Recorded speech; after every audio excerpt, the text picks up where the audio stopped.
КУР-77 в простонародье Змей Горыныч предназначен для проделывания проходов в минных полях взрывным способом. Работали по опорному пункту противника.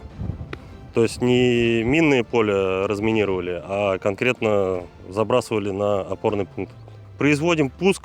Пуск произвели, кишка легла. Механик-водитель сдает назад, то есть чтобы ее натянуть, чтобы она вытянулась по минному полю и производит подрыв.